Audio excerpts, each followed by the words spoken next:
temps, je vais vous faire une présentation générale de l'école. Ensuite, dans un deuxième temps, 3 intervenants de l'école, 3 spécialistes vont prendre la parole. Il y aura Madame Corriveau, spécialiste du tourisme. Il y aura ensuite Monsieur Coquegnou, qui a passé quasiment toute sa vie, toute sa carrière dans les agences de communication, de grandes agences de communication, et qui est aussi enseignant dans notre établissement, qui vous parlera, lui, de la partie communication. Et puis, Serge Tapia, consultant, dont le métier est d'organiser des événements et qui est également intervenant dans notre établissement. Et puis, troisième partie, vous avez la parole, vous posez des questions, Virginie les lit et nous y répondons ensemble. Présentation, c'est parti.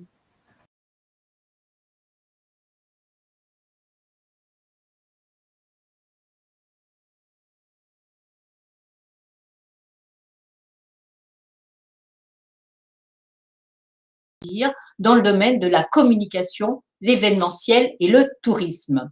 C'est une école post-bac, une école supérieure qui commence à partir du BTS pour aller jusqu'au master. Alors, BTS, deux BTS, BTS communication, BTS tourisme, deux formations très très fortes. Ne cherchez pas le BTS événementiel, il n'existe pas. L'éducation nationale n'a pas prévu le BTS événementiel. En fait, l'événementiel est une formation que l'on fait après un bac plus 2.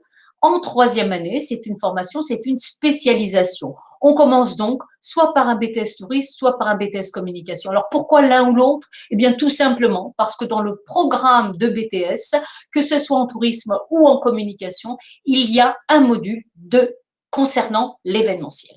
Alors après un BTS, eh bien on peut continuer bien entendu nos études, vos études sur une troisième année, toujours dans le domaine de la communication, maintenant, à ce moment-là, dans le domaine de l'événementiel et bien sûr, dans le métier des tourismes, un très beau métier qui est celui, bien sûr, du concepteur de voyage, métier qui fait rêver, bien entendu, beaucoup de monde et dont Madame Corriveau, notre intervenante spécialiste du tourisme, vous parlera aussi dans un deuxième temps. Et puis après la troisième année, on peut encore continuer ses études, on peut continuer en quatrième et cinquième année pour faire ce qu'on appelle des masters dans la communication, dans l'événementiel, en social media manager, dans la communication digitale. Et puis, notre dernière année, puisque c'est une formation, la formation de tourisme de luxe. Toutes ces formations ont des points communs. Elles peuvent se faire soit en initiale, soit en alternance. Dans tous les cas, on peut acquérir de l'expérience. Alors en alternance, on le sait, une partie de la semaine, on est à l'école, l'autre partie de la semaine, on est en entreprise. Mais quand on fait de l'initial, il y a aussi beaucoup d'expérience professionnelle puisque on a jusqu'à de 3 mois et demi jusqu'à 6 mois de stage suivant le niveau de formation. Donc, ce qui permet effectivement de déjà avoir une belle expérience dans le monde du travail. Toutes ces formations sont des diplômes d'État ou des diplômes reconnus par l'État. Alors, les BTS, ce sont des diplômes d'État, vous le savez sans doute. Et puis, nos autres formations en troisième, quatrième et cinquième année sont ce qu'on appelle des titres certifiés. Alors, des titres certifiés, qu'est-ce que ça veut dire? Ça veut dire tout simplement que ce sont des formations professionnalisantes, c'est-à-dire que vous sortez, c'est une formation qui vous permet d'acquérir un métier et qui sont des formations qui sont reconnues par l'État de niveau 6 ou 7. Alors, pour ceux qui ne connaissent pas bien ces termes-là, niveau 6 ou 7, vous connaissez souvent un petit peu plus les termes qu'on emploie en université. Niveau 6, ça correspondrait à la licence, bac plus 3, bac plus 4, et niveau 7, ça correspondrait plutôt à un master. Donc, toutes les formations sont des titres reconnus par l'État. La particularité, et je dirais même l'ADN de notre école, c'est surtout son côté professionnalisant. C'est ce qu'on appelle l'interactivité école-entreprise, c'est-à-dire que nos étudiants sont à la fois à l'école, mais ont toujours un pied dans la réalité du marché, dans la réalité de l'entreprise. Et ça se traduit de diverses façons, parce qu'on a beaucoup de masterclass, ce sont ces conférences qui sont animées par des professionnels qui viennent régulièrement vous voir. Ce sont des conférences aussi animées par nos anciens étudiants qui viennent vous donner des conseils, mais qui viennent aussi soit pour vous proposer des stages, soit même pour vous recruter. Et puis, il y a bien sûr toutes les autres expériences terrain, le stage, l'alternance, mais aussi les visites d'entreprise, les visites de salons professionnels, les voyages de repérage qu'on fait dans le monde du tourisme ou qu'on fait dans l'événementiel, et puis tous les challenges sur lesquels on vous fait travailler et toutes les études de cas sur lesquelles on vous fait travailler et qui sont proposées par des entreprises. Il faut savoir aussi que tous vos intervenants sont des gens qui sont spécialistes, des spécialistes de leur domaine dans le monde du tourisme, pour les formations de tourisme, dans le monde de l'événementiel, pour les formations d'événementiel, et dans le domaine de la communication. Alors, pour illustrer mon propos, je vais maintenant laisser la place à 3 intervenants qui vont vous parler chacun de leur domaine de prédilection. Vous verrez, ce sont des gens passionnés. Ils vont tous vous dire que c'est leur formation, leur domaine qui est le meilleur. L'un vous dira c'est le tourisme parce qu'il est dans le monde du tourisme, l'autre vous dira c'est l'événementiel et l'autre vous dira que c'est la communication. Et c'est à vous de faire bien entendu votre choix en fonction de votre projet professionnel. Il faut choisir une formation en fonction du métier qu'on aimerait exercer un jour, mais parfois on n'a pas tout à fait une idée précise de son métier. Mais par contre, on sait qu'il y a un secteur qui nous intéresse, un domaine qui nous intéresse. Et là, vous avez la présentation des 3 domaines et je laisse la parole à ces 3 intervenants. Merci. À tout à l'heure.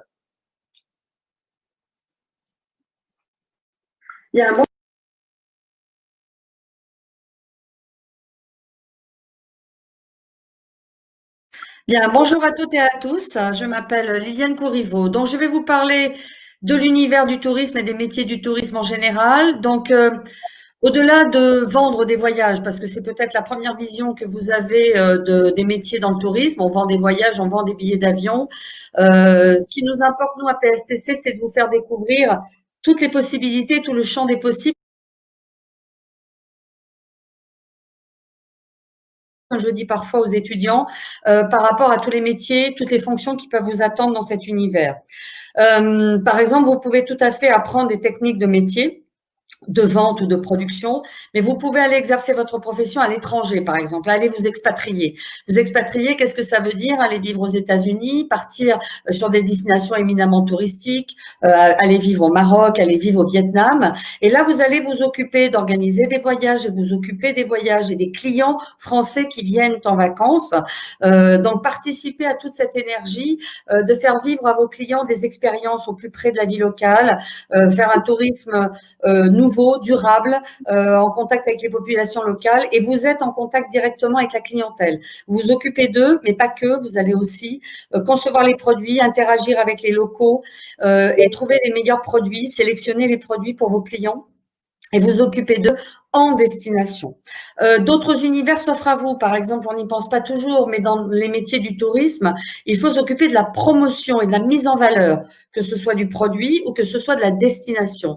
Donc, vous avez tout un volant de métiers qui s'offre à vous pour participer à la promotion, faire connaître des destinations moins connues ou les vendre autrement. On a eu des problématiques à l'heure actuelle dans notre profession qui étaient liées au sur-tourisme, à savoir des zones qui étaient trop fréquentées.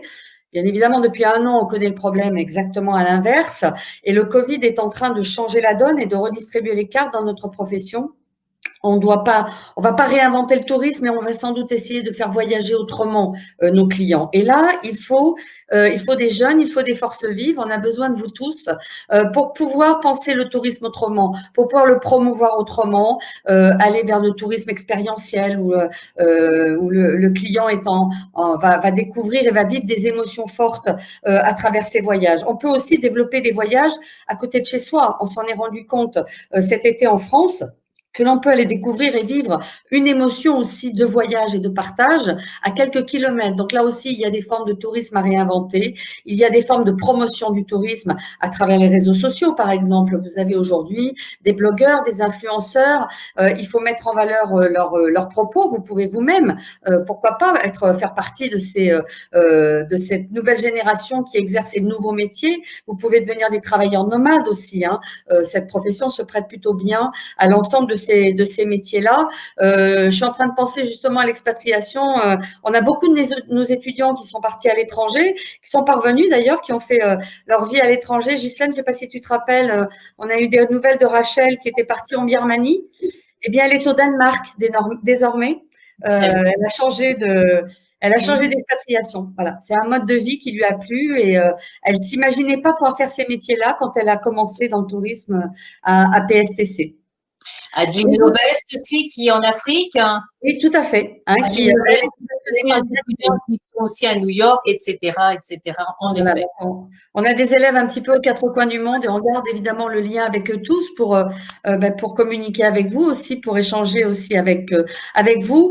Bien évidemment, les métiers du tourisme traditionnel sont bien là. Il faut produire des voyages, il faut préparer des sites internet, il faut mettre des produits en ligne, il faut les mettre en valeur et les rendre accessibles à la clientèle. Il faut négocier avec des prestataires. Donc là, vous allez pouvoir aussi vous exercer dans des langues étrangères. Beaucoup d'étudiants en tourisme disent, voilà, moi j'aime bien parler en anglais, en allemand, en espagnol, pouvoir me servir de mes langues. Ben voilà, c'est un univers où on peut exploiter tout ce type de compétences.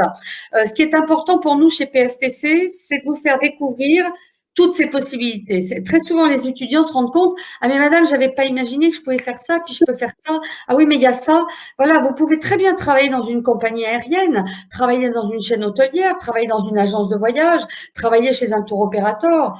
Et puis aussi, vous avez deux univers très importants. Vous avez l'univers du tourisme de loisirs pour les clients qui veulent partir en vacances et prendre du plaisir, découvrir des destinations. Mais il y a aussi ce qu'on appelle le tourisme d'affaires. Il faut aussi faire voyager des personnes à des fins professionnelles. Et vous avez énormément de métiers d'organisation en matière de congrès ou de séminaires, par exemple, à l'étranger pour ces clientèles-là. Donc, notre rôle à PSTC, on est tous des professionnels, on connaît plutôt bien la profession. Et nous, c'est de vous faire découvrir tout ce champ des possibles et ensuite, c'est de vous accompagner. Vous accompagner pour qu'est-ce qui vous convient le mieux, qu'est-ce qui vous plaît par rapport à l'instant T où vous êtes, par rapport au début de votre carrière. Quels sont les métiers où vous allez le mieux vous exprimer? Comment est-ce qu'on peut vous accompagner, vous donner les meilleures compétences possibles, vous accompagner aussi pour trouver vos stages, pour trouver votre premier emploi et vous aider là-dessus pour vous accompagner dans ce sens. Voilà, donc bienvenue à PSTC. Nous allons répondre à toutes vos questions, bien sûr, par la suite. Et je laisse la parole à Monsieur Coconio pour tous les métiers de la communication. Merci, Liliane. Merci, bonjour et bonsoir à tous et à toutes. Merci de m'écouter. Donc, comme Madame Citruc l'a dit, effectivement, moi, je suis un pur produit de communication.